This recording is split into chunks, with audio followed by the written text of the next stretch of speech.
मनीषा, खाना खा लो ना।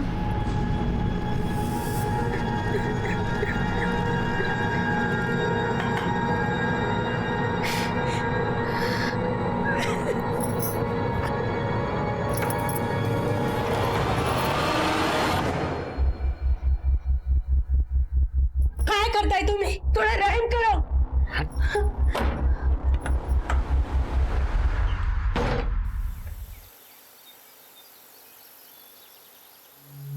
आई ग, चल निघतोय. अरे अरे अरे, थांब रे बिजू. बाजारात जातोयस ना, ये सामान लेके या ना घर के लिए. सामान घरासाठीच आहे. हाँ लाता हूँ. विजू दादा. हाँ बोल रहे. अरे हा फोन चालत नाहीये, बघ ना जरा. फिर से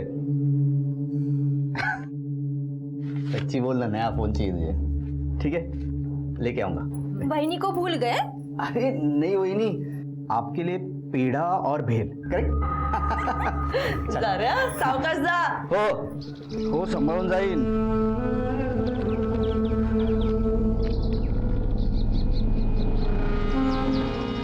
वैशाली तुम्हें क्या चाहिए? अरे शर्माओ मत, बताओ क्या चाहिए? चूड़िया. चूड़िया. लाल कलर की. मुझे मालूम है तुम्हें बहुत अच्छा लगता है लाल कलर. मैं लेके आऊंगा. ठीक है. आणतो मी. सनी हाँ अंडे बंद व्हायची. हाँ चला.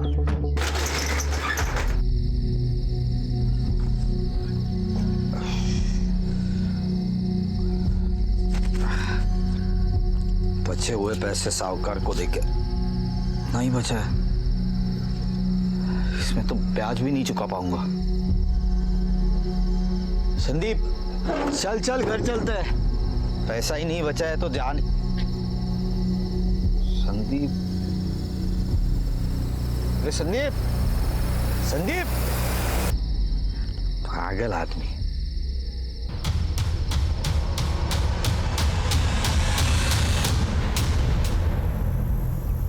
मनीषा. मनीषा, मनीषा.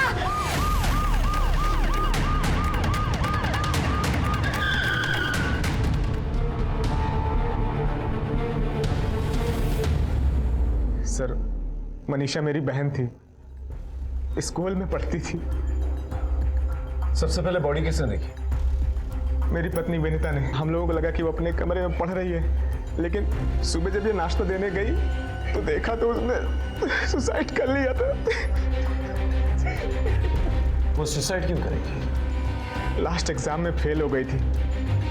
उसके बाद वो डिप्रेशन में रहती थी, घर से बाहर भी नहीं जाती थी. उसको लगता था कि कहीं आने वाले एग्जाम में फिर ना फेल हो जाए. इस टेंशन में उसने सुसाइड कर लिया.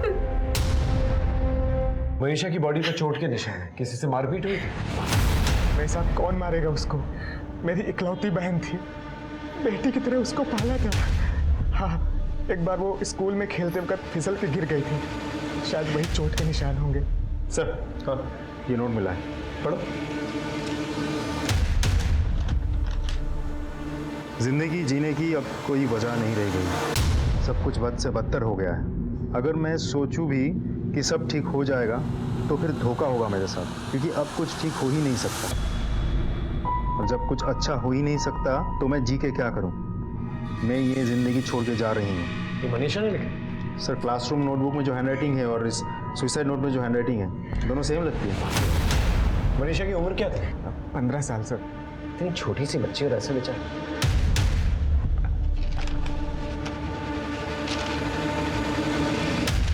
ये भी तो हो सकता है कि राइटिंग कॉपी की गई हो. एक काम करो, ये दोनों चीजें जो है राइटिंग एक्सपर्ट को भेजा. बॉडी को पंचनामे के बाद पोस्टमार्टम के लिए भेज दें. सब अभी हम चलते हैं. जरूरत पड़ेगी तो आप लोगों को बुलाएंगे.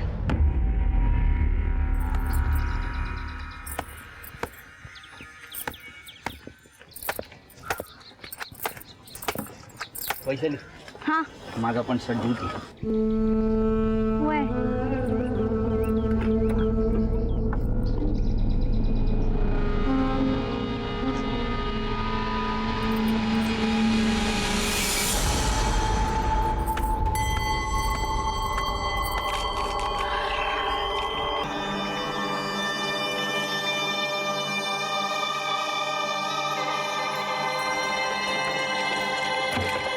विजय हे घे अरे सोड ते घे तोड़ गोड़ कर ले अरे तेरे लिए एक अच्छा शादी का रिश्ता आया है। हमने तो कुंडलियां भी मिला दी, 36 के 36 गुण जुड़ा रहे हैं। क्या बोल रही है तू आई? पूरे घर की जिम्मेदारी मुझ पे है। इस बार फसल भी ठीक तरीके से आई नहीं, बारिश नहीं हुई है, ऊपर से साहूकार के पास से कर्ज लिया हुआ है और एक मुंह बढ़ जाएगा घर में खाना खाने के लिए। कैसे निभा पाऊंगा? तुझे एक कर्ज में मुक्ति है ना, मेहनत मजदूरी से नहीं लगना करके मिलने वाला है। चल लड़की देखते चलते। विक्रम कह रहा था कि मनीषा स्कूल में खेलते खेलते गिर गई थी, इसलिए उसे चोट आई। जरा स्कूल में जाके पता तो करो कि वाकई में सच बोल रहा था कि नहीं, या किसी ने उसे मारा था। सर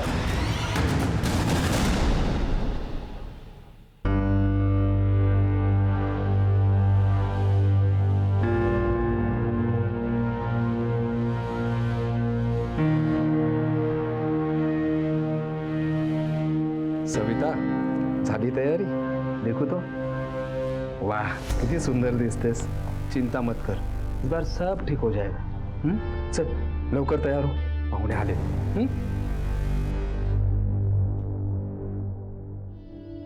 काय नाव तुझं? सविता. अरे वाह, आवाज तो मीठी है. खाना बनाना आता है की नाही? हो. हे चांगलं झालं. मी काय म्हणते, इन दोनों को अकेले में बातें करने दो ना. अभी लग्न तर ह्यांचं होणार. इन दोनों की पसंद नापसंद मायने रखते हैं ना. आपसे एक रिक्वेस्ट कर सकती हूँ? मुझे पता है आप इस शादी के लिए मना कर देंगे. साधारण दिखती हूँ ना, आपसे पहले 10 लोग और मना कर चुके हैं. पर आप अभी मत कीजिएगा. 3 दिन बाद मेरी आखिरी परीक्षा है, उसके बाद भले मना कर दीजिए. अगर आज मना कर देंगे ना तो मेरे पूरी परिवार मुझे ताना देगी. आप इतनी बात मान लीजिए मेरी. कशी मुलगी? आवडली? हो, पसंत आहे. अरे वाह, एकदम छान झालं. छानच छान. पता नहीं सर, पर मनीषा 6 दिनों से स्कूल नहीं आ रही थी. मनीषा यहाँ तो नहीं गिरी और ना ही किसी ने मारा पीटा. 6 दिन हो गए, स्कूल भी नहीं आ रही.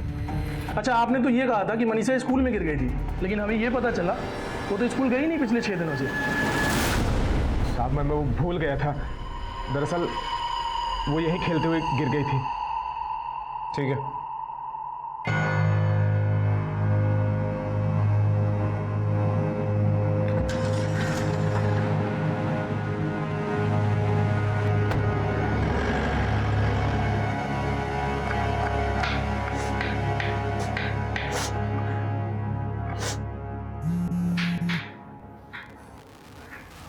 हाँ, थोड़ा सब्र करो ना. सगळं काही तसंच होतंय जैसे हमने प्लान किया. आई हाँ, शादी का टाइम पे है ना. अरे संदीप, विजय कुठे है? सलून ले गया था, दादा अभी नहा रहे हैं. अरे देवा, कितना देर लगाएगा? मुहूर्त को टाइम हो रहा है. चल रे, चल लवकर चल.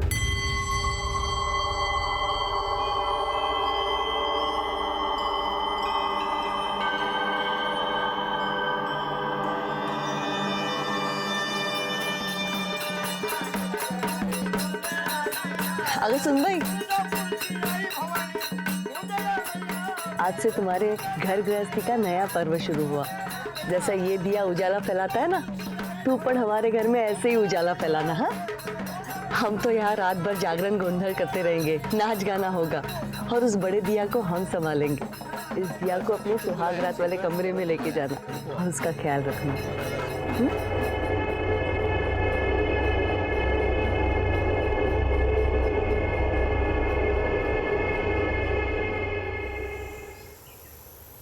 सविता. हो बोला. The number you are trying to call is currently switched off. Please try again later. बंद है. विजय भाऊजी. विजय, सविता, भाऊजी. सचिन, लवकर आतमध्ये. वो विजय दरवाजा नहीं खोल रहा है. दादा, दादा.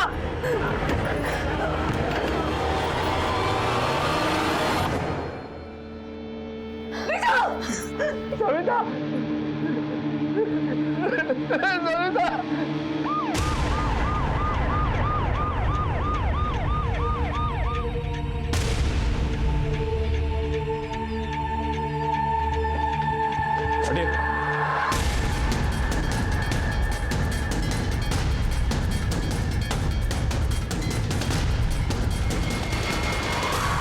लाश को नीचे ऊपर सब।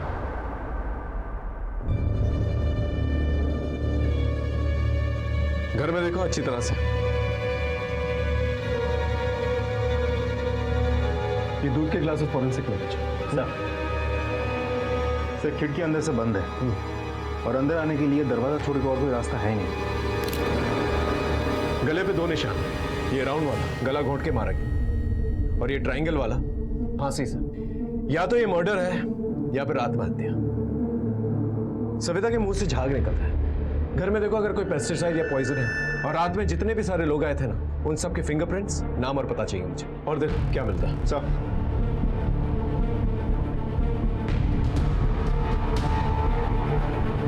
सबसे पहले बॉडी किसने देखी? मैं विजय भाऊजी और सविता को उठाने गई थी। दरवाजा नहीं खुला तो मैंने इन सबको बुलाया। आप? ये मेरी बीवी है। विजय दादा मेरा बड़ा भाई था। कल उनकी सुहागरात थी। सुबह जब उसने दरवाजा नहीं खोला तो मैंने जबरदस्ती दरवाजा तोड़ दिया साहब। जब दरवाजा खोला तो दादा। शिंदे सर, कोई सुसाइड नोट मिला? नहीं सर। ठीक है, चेक करो। सर हमारे आने से पहले किसी ने सामान से छेड़छाड़ की थी? नहीं साहब। अरे झूठी कुंडली बना के फंसाया मेरे बेटे को तुम लोगों ने। अरे मेरे शादी करना था ना तो ये शादी होने नहीं देती कभी। आप शकुनी है तुम जी। काशी भाई तोड़ संभाल बोल। कोई आप शकुनी नहीं है वो। तेरा बेटा कहाँ गया है? उसको खुद तो लटक गया, मैंने उसको मार के लटकाया वो। अरे सर मक्का ना तुमने मक्का। देखिए अगर आपका बेटा मरा है तो इनकी भांजी भी मरेगी। क्या करूं साहब? इनकी भाजी तो पनवती बन के आई है मेरे घर में। देखिए संभालिए अपने आप को, हम समझते हैं, लेकिन फिलहाल हमारा ये जानना बहुत जरूरी है कि इन लोगों ने खुदकुशी की होगी। मेरा बेटा तो किसान था, बहुत मेहनत करता था, फसल उगाता था, पर फसल ही नहीं होगी तो उसको थोड़ा कर्जा लेना पड़ा था। कितना कर्जा था विजय? साहब बिजू दादा कभी हमें बताता नहीं था। हमें वो परेशान नहीं करना चाहता था। सब जिम्मेदारी खुद अपने सर पर लेता था साहब। रात भर सब लोग कहाँ थे? सब यही थे साहब। जागरण गोंदल चल रहा था साहब।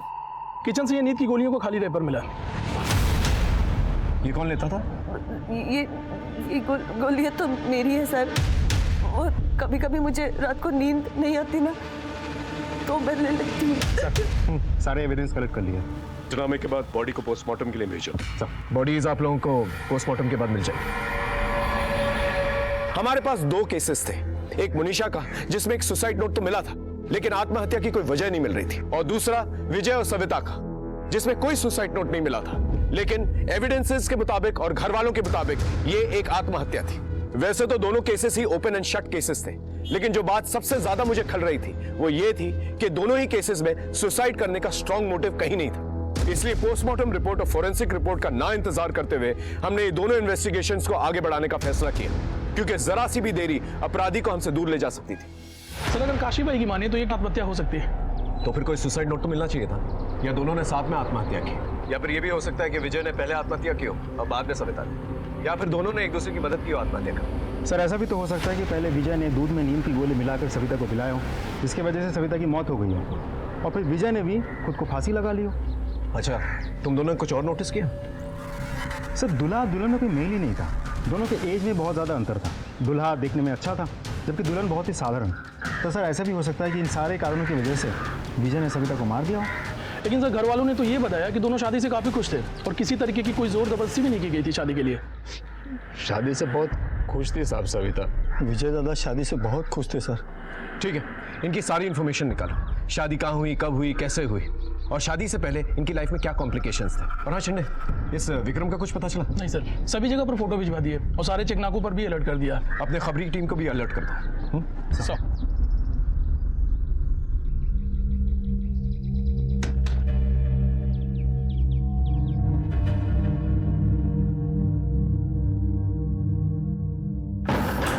कहाँ थी तुम? कितना इंतजार कर रहा है? काय करूं, घर में मातम छाया हुआ है, निकलने ही नहीं मिल रहा। एक मिनट। ये लो 5 लाख।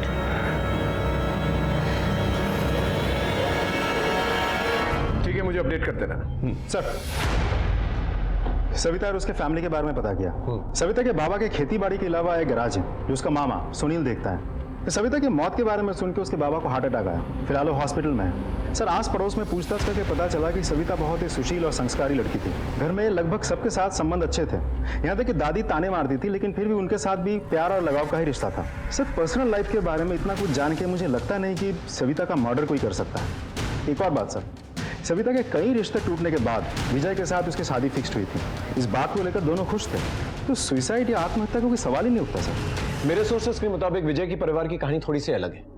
विजय की मां बचपन में ही मर चुकी थी। ये काशी बाई उसकी सौतेली मां है और सचिन उसका सौतेला भाई। सचिन छोटा होने के बावजूद उसकी शादी पहले हो गई। विजय पूरे परिवार की जिम्मेदारी संभालता। ये वैशाली उनकी दूर की रिश्तेदार है। जब वो अनाथ हो गई तो इन लोगों ने इसे संभाला। न ही कोई खेतीबाड़ी का लफड़ा है और न ही कोई केस चल रहा।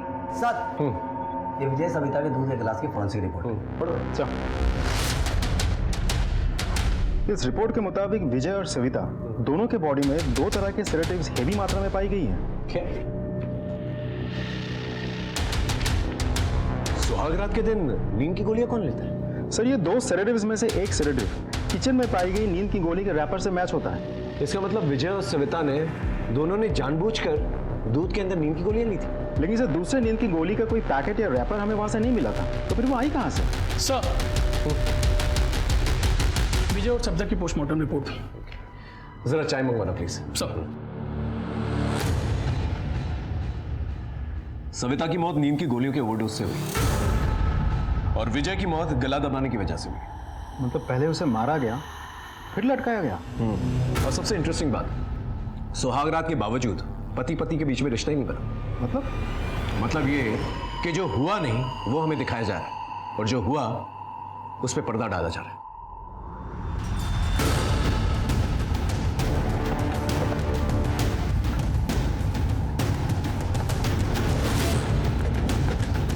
साहेब, तुम्ही इथे काय झालं?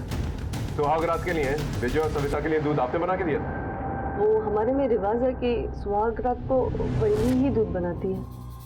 सर, मैं बनवणारच होते, पर वैशाली ने पहले ही बना के रखा था, तो मैंने सिर्फ विजय भाऊजी के कमरे में रखा। वैशाली का वो सर सवेरे से है ही नहीं घर पे। सामान लेके गई है या सामान है अंदर? सामान तो कमरे में है। चेक कर।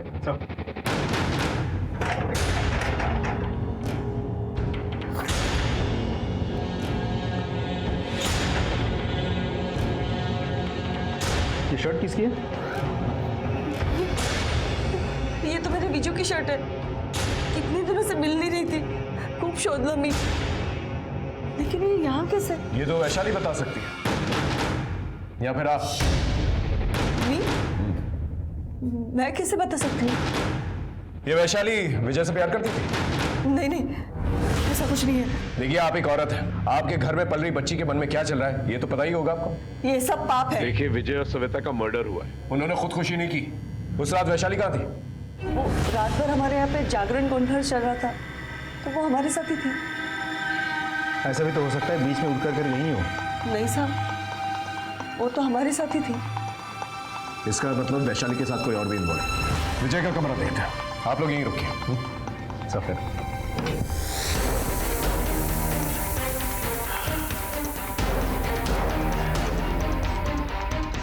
कमरा अंदर से बंद था और सविता और विजय कमरे के अंदर थे। कोई कमरे के अंदर आता है और उन्हें मारकर चला जाता है। और कमरे के अंदर आने के लिए दरवाजा सिर्फ एक ही है, जो कि अंदर से बंद है।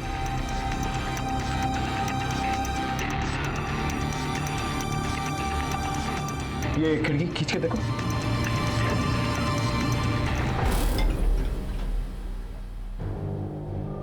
कातिल यहीं से आया, इन्हें मारकर चला गया। लेकिन कौन हो सकता है?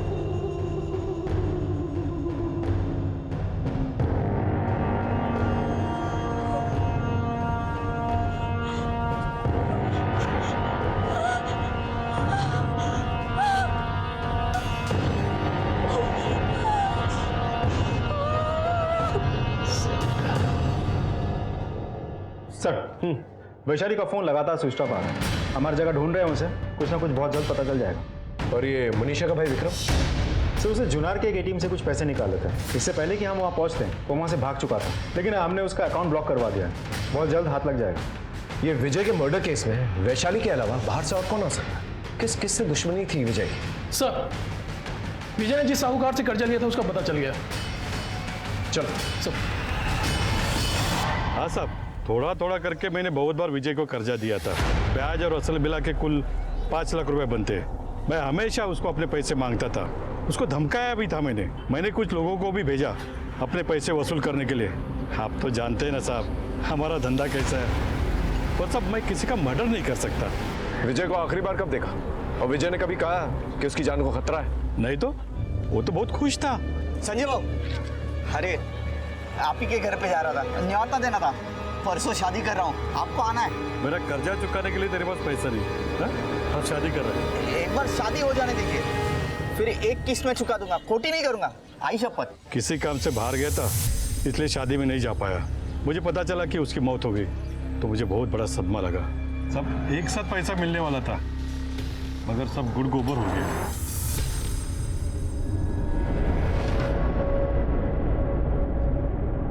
आओ साहेब, 10 लाख रुपए देऊन पोरीचं लग्न केलं। मेरी पोती दिखने में साधारण थी, इसलिए उसकी शादी तय नहीं हो पा रही थी, इसलिए पैसा ढीला करना पड़ा। काशीबाई को एक मुश्त पूरे 10 लाख रुपए दिए, फिर भी काशी खुश नहीं थी। सर एक इंटरेस्टिंग इन्फॉर्मेशन हाथ लगी। काशीबाई ने सविता के बाबा से 10 लाख रुपए लिए थे।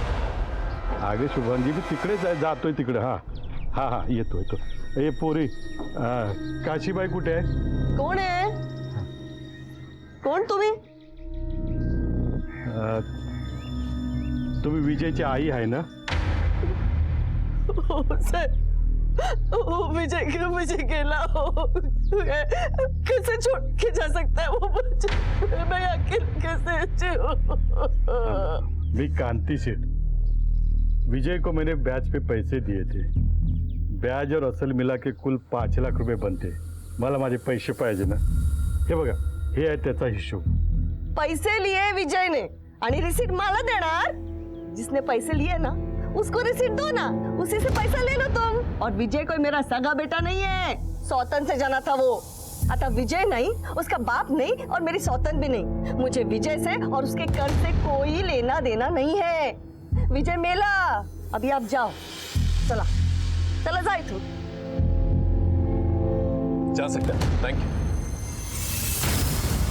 बोलो 10 लाख रुपए कहाँ हैं? कहीं इस 10 लाख रुपए के लिए तुमने विजय की जान तो नहीं ली? विजय की जान? साहब कोणते 10 लाख? वही 10 लाख जो तुमने सविता के बाबा से लिए थे।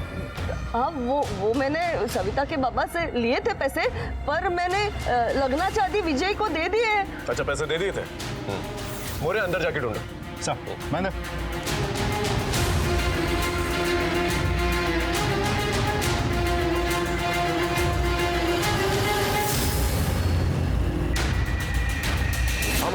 सर पूरा घर छान मारा, पैसे कहीं नहीं है। सौतेली हूं ना, इसीलिए मेरे पे विश्वास नहीं करोगे आप। लेकिन साहब सच को कभी आज नहीं होती। अभी भी मौका है तुम्हारे पास, सच सच बोल दो। पैसे किधर है ना, वो सिर्फ विजय को मालूम है। ऊपर जाके पूछ लो ना। हमें बताने की जरूरत नहीं है किससे पूछना है और किससे नहीं, वो तो हम पता कर ही लेंगे। और जरूरत पड़ी ना तो मुर्दे से भी सच निकलवा लेंगे। मोरे सब इस काशीबाई पे नजर रखो, कहाँ जाती है, किससे मिलती है, सब कुछ इसके कॉल रिकॉर्ड निकल। कुछ ना कुछ तो छुपा रही है ये। हो सकता है इसने और वैशाली ने मिलकर विजय और सविता का मर्डर किया और 10 लाख रुपए लूट लिया और फिर बाद में वैशाली और 10 लाख रुपए कहीं छुपा दी। इसके बैंक डिटेल्स निकलवा, अगर इसने पैसे लिए हैं तो कहीं ना कहीं तो रखे होंगे।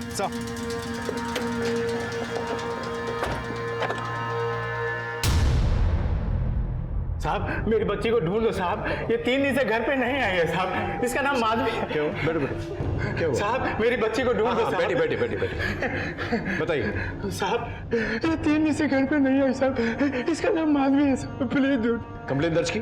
कर रहा हूँ सर। ठीक है, फोटोज को सब जगह सर्कुलेट करो और अपने खबरी नेटवर्क को भी एक्टिवेट करो। हेलो सर, एक इंपॉर्टेंट लीड हाथ लगी है, आपका आना बहुत जरूरी था। सर जब भी मार्केट आता मेरे से मिलके ही जाता था और अपना टेम्पो इधर ही खड़ा करता था। विजय के मर्डर के बारे में क्या जानते हो? मर्डर के बारे में तो नहीं मालूम साहब, पर उसका मार्केट में एक बार झगड़ा हुआ था। किससे? वो उवड़ गाँव के विक्रम भाऊ है ना, उनके साथ। चल रहे टेम्पो तेरा? हाँ वो मेरा। मैंने कुछ नहीं किया बहू, मैंने कुछ किया नहीं। छोड़ोगे नहीं मैं तुझे, जान से मार दूंगा मैं। मैंने सिर्फ इतना सुना, वो विजय को जान से मारने की धमकी दे रहा था। और कुछ? हाँ सर, उसका एमएमएस है।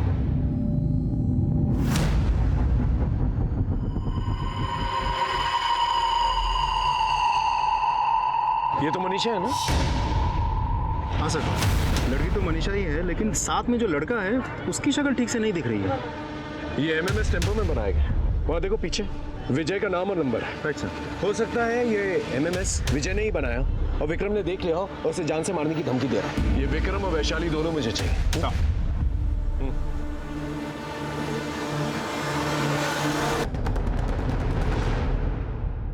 सर, हैंडराइटिंग एक्सपर्ट की रिपोर्ट आ गई है सर।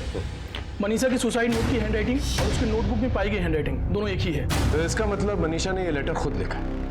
अब सवाल ये उठता है कि ये लेटर उसने अपने मन से लिखा है या जबरदस्ती किसी ने उससे लिखवाया है। सर, फाइनली विक्रम ने अपना फोन स्विच ऑन कर लिया। कालेवाड़ी और सातपुर के बीच एक रिजर्व फॉरेस्ट का लोकेशन है। टीम रेडी है सर। चल।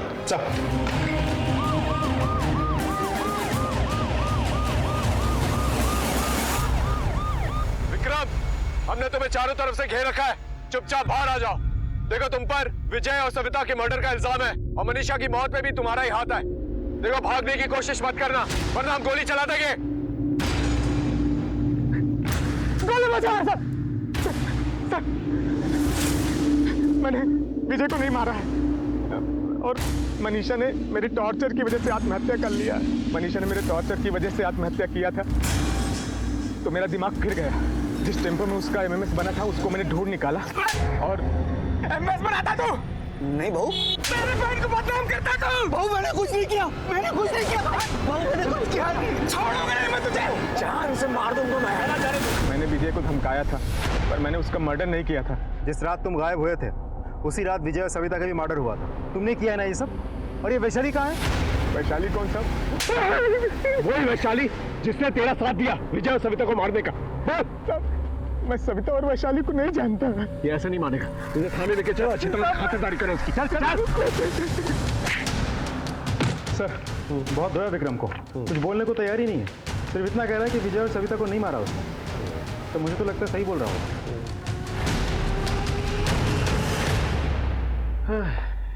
क्या कर रहे सर? ढूंढने की कोशिश करो।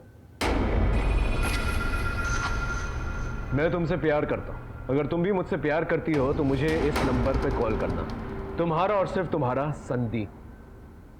एक नंबर लिखा हुआ है, इस संदीप को जरा फोन तो करो।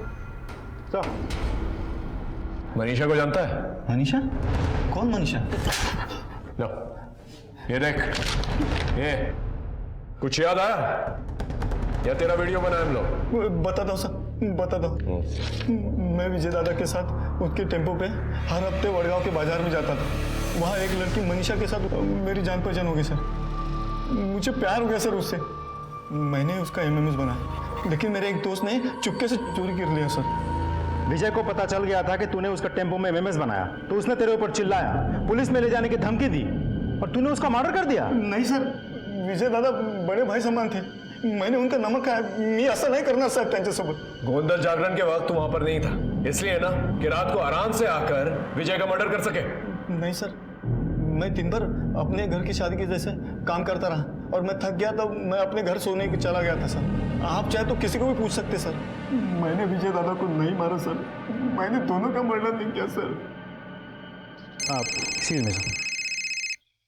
हेलो सर, यहाँ तालाब पर एक लड़की खुदकुशी करने की कोशिश कर रही थी। हमने उसे बचा लिया है। थाने लेकर आओ। सर, एक लड़की सुसाइड करने वाली थी लेकिन किसी ने उसे रोक लिया। मैंने दोनों को थाने बुलाया। वैशाली तुम? हो सर। तुमने खुदकुशी करने की कोशिश क्यों की? साहब, विजय ही नहीं रहा था। अब मैं जी के क्या करूंगी? विजय और सविता को तुमने मारा? मैंने कोई खून नहीं किया है साहब। लेकिन उनके दूध में नींद की गोलियां तुमने ही डाली थी ना? ओहो सर, मैं विजय से प्यार करने लगी थी। मुझे लगा वो मुझसे शादी करेगा, लेकिन उसने सविता के साथ शादी की। मुझसे सहा नहीं गया कि विजय सविता के साथ सुहाग रात मनाए, इसलिए मैंने उनके दूध में नींद की गोलियां मिलाई। पण खरंच सांगते सर, मैंने विजय और सविता को नहीं मारा है सर। काशीबाई की नींद की गोलियां ही मिलाई थी या फिर कुछ और? नहीं सर, मैंने वही मिलाया था। देखो, विजय और सविता की बॉडी में 2 किस्म की नींद की गोलियां पाई गई है। एक काशीबाई की नींद की गोली और दूसरी किस्म की। वो दूसरी वाली तुमने मिलाई थी? नहीं सर, मैंने कोई नहीं मिलाया है। तुमने नहीं मिलाई तो तुम्हारे साथी ने मिलाई, जो ग्रिल खोलकर घर के अंदर आया था। कौन था वो? बोलो। मेरे साथ कोई नहीं था सर।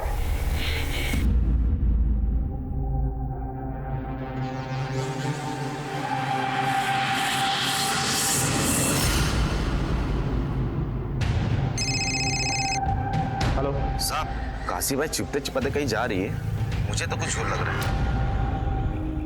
है क्या? वाह, बाकी के 5 लाख कैसे वैसे मैंने पुलिस से बचा के रखे थे। पुलिस बहुत चालाक है, कधी पण इथे पोहोचू शकते। मी काय म्हणते, ये सारे पैसे लेके तुम कहीं दूर चले जाओ ना, जैसे मामला ठंडा होता है ना, येते ना तुमच्याकडे। ठीक है।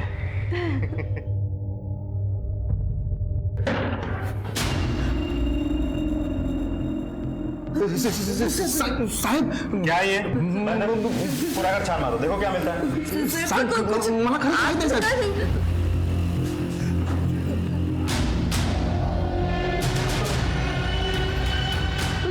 मालूम नहीं। लेकिन आओ मेरे पती की मौत हुई तेव्हापासूनच माझा आणि कैलाशचं लव आहे। मैंने 10 लाख रुपए दहेज लेकर विजू की शादी फिक्स की थी। विजू को मैंने ये बताया कि मैंने सिर्फ 5 लाख रुपए लिए। वो मेरी बातें मानता था सब, तो उसने मुझे कोई सवाल नहीं किया। मैंने वो बाकी के 5 लाख कैलाश को दे दिए थे। सुहाग रात के दूसरे दिन ही मैं विजू को 5 लाख देकर बोलने वाली थी कि कर्जा फेडून टाक तू सगे, पर उसके पहले उसकी मौत हुई।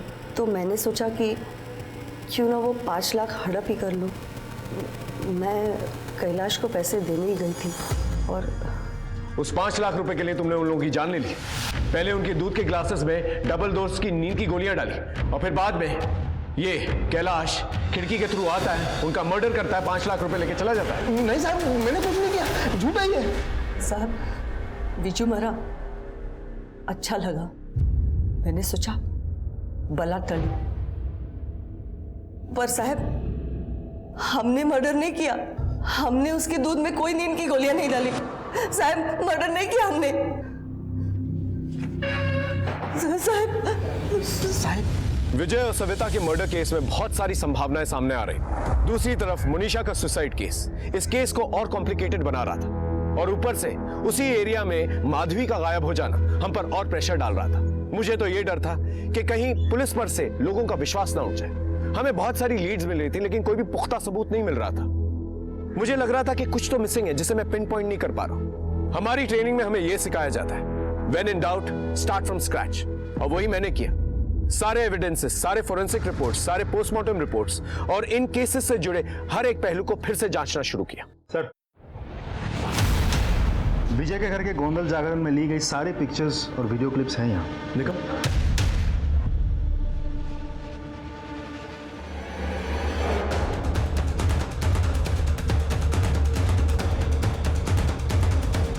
इसे जमा करवा देना, ठीक है? मोरे, मेरे साथ। हाँ, अरे तुम तो माधवी हो ना? आओ, बैठ बैठ, आराम से, आराम से। ये लो, पानी पी, आराम से, आराम से। किसने की तुम्हारी हालत? एक आदमी मुझे उठा के ले गया था, उसने बहुत गलत किया मेरे साथ। कौन था वो? पता नहीं, मुझे सविता सविता कह रहा था। तुम उस आदमी को पहचान सकती हो? उसका स्केच बनवा सकती हो?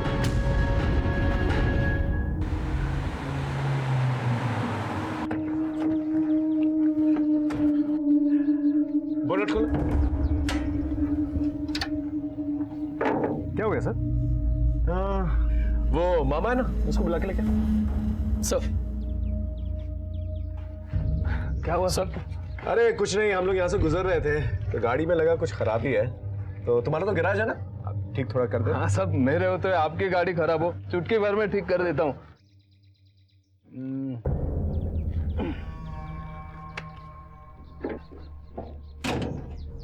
करो स्टार्ट। लो साहब शुरू हो गई। तुमने चुटकी में गाड़ी ठीक कर दी? कमाल है। फिर अपनी भांजी के ससुराल में क्या कर रहे थे रात में? गोंधळ। समीरा मेरी भांजी थी साहब, दिखने को तो अच्छी नहीं थी ना, तो दादी उसको रोज ताने मारते रहती थी। वो दुख के मारे रोते रोते मेरे पास आती थी। उस इमोशनल अकेली लड़की को मैंने अपने प्यार के जाल में फंसाया था साहब, लेकिन वो काशी भाई वो अपने बेटे विजय का रिश्ता लेके आ गई और फिर उसकी शादी हो गई साहब। मैं वो रुकवत रखने के बहाने वो विजय के कमरे में गया था, सब स्टडी कर लिया, देखा वो खिड़की की जाली से मैं अंदर आ सकता हूँ। फिर हम लोगों ने प्लान बनाया साहब, गाड़ी से वो स्क्रू ड्राइवर लेके आया, सविता को दिया और वो नींद की दवाइयाँ, और कहा कि रात में वो ग्रिल खोल देना। बाहर घूमते चल रहा था ना साहब, मैं पेट खराब होने का बहाना करके बार बार पीछे जाता था।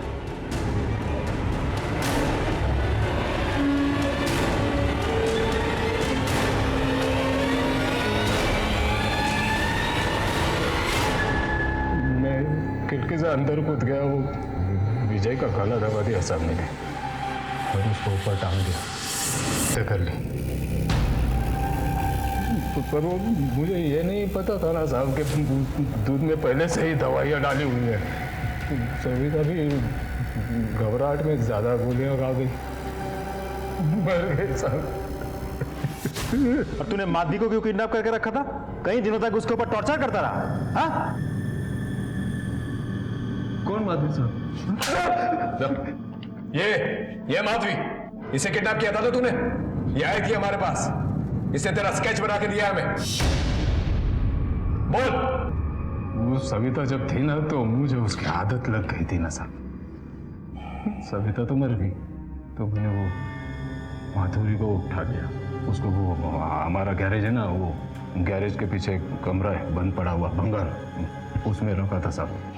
रोज जाता था उसके पास। सविता, मेरी सविता। तेरी किस्मत में ना सिर्फ सलाखें लिखी, लेकिन अफसोस तू उन सलाखों की ठंडक अपनी उंगलियों पे महसूस नहीं कर पाएगा। हर गुनाह होने से पहले दस्तक जरूर देता है। विजय के घर वालों ने इस बात पर बिल्कुल भी ध्यान नहीं दिया कि सुनील मामा इतने अच्छे मैकेनिक होने के बावजूद अपनी खुद की गाड़ी क्यों नहीं ठीक कर पाए। अपनी भांजी के ससुराल में वो रात भर क्या कर रहे थे, और गोंदल जागरण के वक्त बार बार उठ के वो पीछे क्यों जा रहे थे। सुनील मामा और सविता ने मिलकर इस साजिश को अंजाम दिया, और घर वाले शादी की मस्ती में मस्त रहे।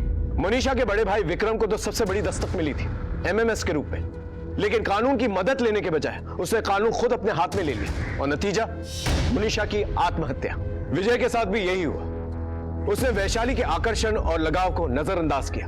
अगर उसे पहले ही भांप लिया होता कि वैशाली उसे प्यार करने लगी है, तो शायद वो और सविता उन नींद की गोलियों के शिकार न बनते। सविता ने तो हद ही कर दी। उसने ये कभी समझा ही नहीं कि हर एक नाजायज रिश्ता कोई ना कोई खतरनाक अपराध की दस्तक होता है। अपने मामा के प्यार में इतनी अंधी हो गई कि पहले एक जुर्म किया और फिर बाद में खुद ही एक साजिश का शिकार बनी। बदकिस्मती से इस केस में भी विक्टिम और उसके परिवार वालों को कई दस्तकें मिलती रही, लेकिन उन दस्तकों को उन लोगों ने इग्नोर किया, नजरअंदाज किया, और नतीजा हमारे सामने। मैं उम्मीद करता हूं आप लोग अपनी आंखें खुली रखेंगे, समाज में होने वाली दस्तकों को सुनेंगे, समझेंगे, और अपराध से मुक्त होने में पुलिस और प्रशासन की मदद करेंगे। सब खेतबाड़ी के मार्केट में आग लगी है, हमें तुरंत निकलना होगा। ठीक है, फिर मिलेंगे एक नए केस के साथ। तब तक देखते रहिए क्राइम पेट्रोल दस्तक। मकसद बताना नहीं, बचाना है। जय हिंद।